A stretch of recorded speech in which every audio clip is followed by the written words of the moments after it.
السلام علیکم، آپ دیکھ رہے ہیں کے نیوز ایچ ڈی۔ میں ہوں حارث علی شاہ گیلانی۔ خبر شامل کرتے ہیں ساہیوال سے ہمارے نمائندے علی حسن قصوری کی رپورٹ کے مطابق حکومت پنجاب کی ہدایت کے مطابق پنجاب بھر میں مہنگائی کے مارے شہریوں کو ریلیف دینے کے لیے ڈویژن بھر میں 18 مقامات پر سہولت بازار قائم کر دیے گئے۔ انتظامیہ کے مطابق جہاں پر شہریوں کو مارکیٹ سے سستی اشیاء خرد و نوش دستیاب ہوں گی، لیکن سہولت بازار بھی شہریوں کو ریلیف دینے میں بری طرح ناکام ہے اور اشیاء خرد و نوش کی قیمتیں عام مارکیٹ سے بھی زیادہ ہیں۔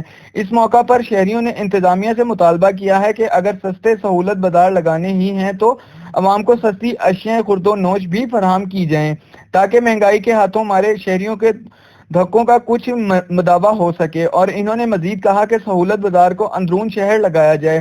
زندگی کے تمام شعبوں سے تعلق رکھنے والے افراد نے کمشنر ساہیوال سے اس صورتحال کا نوٹس لے کر مطالبہ کیا ہے کہ اس سلسلہ میں وہ کوئی ٹھوس اقدام کریں تاکہ عوام کو زیادہ سے زیادہ ریلیف مل سکے۔